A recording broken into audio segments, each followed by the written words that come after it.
One way to change our genes is to make new ones, as Craig Venter has so elegantly shown. Another is to change our lifestyles. And what we're learning is how powerful and dynamic these changes can be, that you don't have to wait very long to see the benefits. When you eat healthier, manage stress, exercise, and love more, your brain actually gets more blood flow and more oxygen. But more than that, your brain gets measurably bigger. Things that were thought impossible just a few years ago can actually be measured now. This was figured out by Robin Williams a few years before the rest of us. Now, there's some things that you can do to make your brain grow new brain cells. Some of my favorite things like chocolate and tea, blueberries, alcohol in moderation, stress management, and cannabinoids found in marijuana. I'm just the messenger. What were we just talking about? And other things that can make it worse. It can cause you to lose brain cells, the usual suspects like saturated fat and sugar, nicotine, opiates, cocaine, too much alcohol, and chronic stress.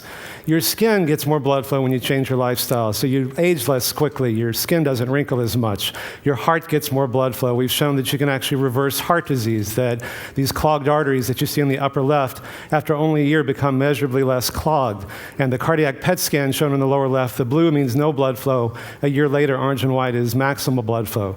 We've shown you may be able to stop or reverse the progression of early prostate cancer, by extension, breast cancer, simply by making these changes. We found that tumor growth in vitro was inhibited 70% in the group that made these changes, whereas only 9% in the comparison group. These differences were highly significant. Even your sexual organs get more blood flow, so you increase sexual potency.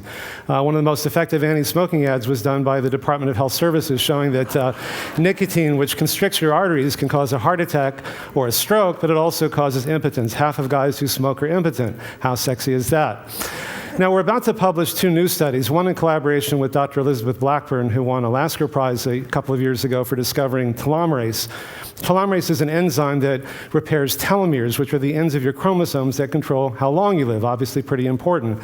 And what we showed is that simply in just 3 months, by making these simple changes, you can actually increase your telomerase, thereby lengthening your telomeres and living longer.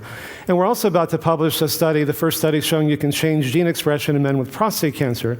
This is what's called a heat map, and the different colors, and along the side on the right are different genes. And we found that over 500 genes were favorably changed, in effect turning on the good genes, the disease-preventing genes, turning off the disease-promoting genes.